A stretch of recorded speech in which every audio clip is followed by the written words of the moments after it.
What up, nerds? My name is Leslie Smith. Welcome back to the Nerdy Narrative, to another weekly reading wrap-up where I chat about all of the things that I finished reading, what I'm currently reading, and what I'm planning to read next. Really quickly, before we get into talking about all the things that I read, I did have a couple of videos go up on the channel this week that you might be interested in, just in case you missed them. On Monday, my April book haul, April, we're in the month of May. So I'm still working on my May book haul. On Wednesday, I did a tag that I think I was tagged in over a year ago by my friend Joanna. That was the 25 questions tag. I think I had a fountain pen ink or fountain pen video that went up on Tuesday or Thursday. I just kind of throw shorts up whenever I feel inspired to do one. And speaking of fountain pens, I am going to be hosting a giveaway for the new EDC Scrivener pens, which if you haven't seen the new little pocket pen design they have going on, I've got 3 of them. I have this one that's kind of a matte green. I have a matte black one, and then I have a silver and gold kind of chromy metal looking one.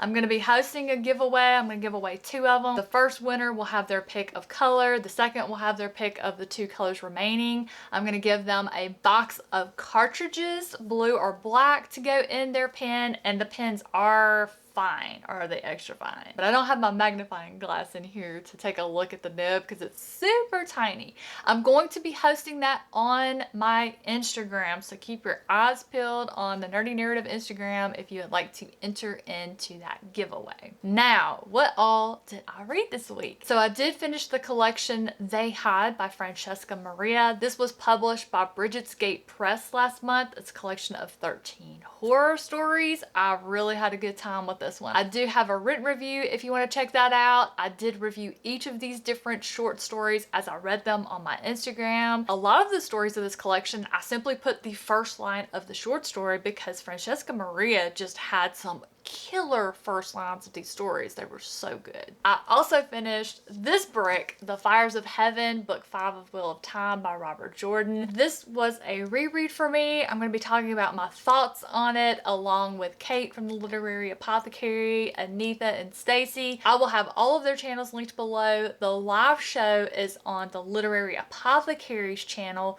We typically have that on the last Saturday afternoon of the month. At time of filming, I don't have the definitive answer, but it's possible this one will get postponed a little bit. As soon as I have that information, I'll update it down in the description box below. So tune in if you would like to hear us chat about this one. It's a reread for a couple of us, and it's a first time read for the other 2. So it's been a really fun conversation just hearing what the 2 reading it for the first time pick out from the series and what the rereaders pick out from the series.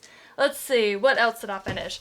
I finished The Diviners by Libba Bray. Absolutely loved it. I also had fun. I tried something new with this one for my patrons. A perk that I was interested in adding was letting my top tier patrons vote on one of the books of my TBR for me to vlog. The vote was 50-50, so I just decided to do this one, and it turned out to be a really fun one. This one gave me a lot of funny ways to show my thought process as I go through a book, but it was just a really laid back type of vlog. I do have a written review for this one. I might even go ahead and do a dedicated review because I had a lot of fun with it. Some other books that I've read have fed into this one that I just really enjoyed. So yeah, I think I might actually have to do a dedicated review for this one. That wraps up all of the things that I finished. Let's talk about what I have started and I'm working my way through.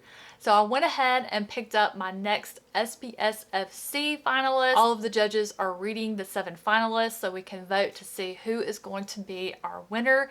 I picked up Hammer and Crucible by Cameron Cooper. This one for me, I think if we had gotten into a little more of the action sooner, it would have been a more exciting read. For me, it was a book that I didn't have any strong feelings either way. I didn't hate the characters, I didn't love the characters or find one that I was particularly invested in, whether I loved or whether I loved to hate. The whole allure this one had for me was the plot, the premise, which while it got teased in the beginning, the start of the book, we really didn't start getting into it until the latter half of it.